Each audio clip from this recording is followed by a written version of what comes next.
Odia creative garden को आपण मानकु बहुत बहुत स्वागत। आज वीडियो रे चलन देखिबा नाउ एवं बोईतालु गछरे ढेर सारा फल पाइबा पई ई फर्टिलाइजर टी तयारी की देबा। इटा होची मास्टर केबा सोरिसर पीडिया ताको 500 ग्राम नै करी ताको 2 लीटर पानी रे 24 घंटा पई आगे बतुरै देबा।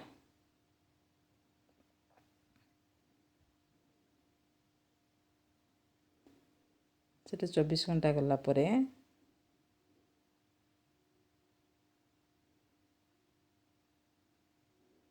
ताको 10 लीटर पानी रे भल भाव रे ताको गुळै देबा।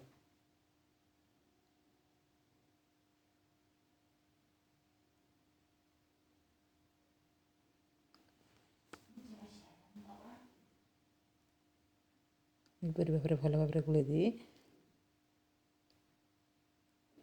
नाउ गछ बा बोईतालु गछर जतले मूल सुखी की भल की थिबो से समय ताकु नै करी तेथरे हमें ए फर्टिलाइजर टी को देबा द्वारा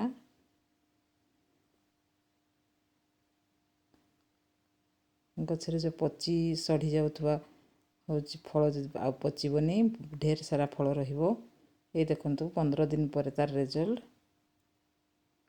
केते सारा छोट छोट नाउ किपर कसी हेची पुणी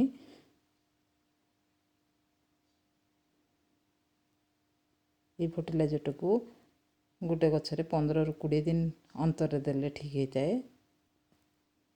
देखंतु जदि आपनकर भी नाउ किबा बोईतालु कसी हला पर भी सुखी जाउची एभली ताहले ए फर्टिलाइजर टे देला पर आ सुखिबनी और नुआ नुआ ढेर सारा फल मध्य गछरे देखा देबो। देखंतु केते सारा फल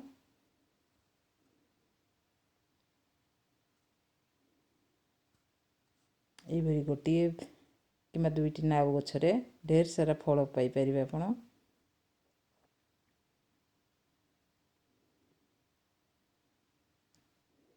ये देखंतु सुखी जाइथिबा नाउ गछटे 15 दिन परे केते सारा नाउ पुणी आउथरे नुआ नुआ हेची। ये भी गोटे बोईतालु गछ सेथरे देखंतु केते सारा कसी पुणी आउथरे नुआ नुआ बाहरिची।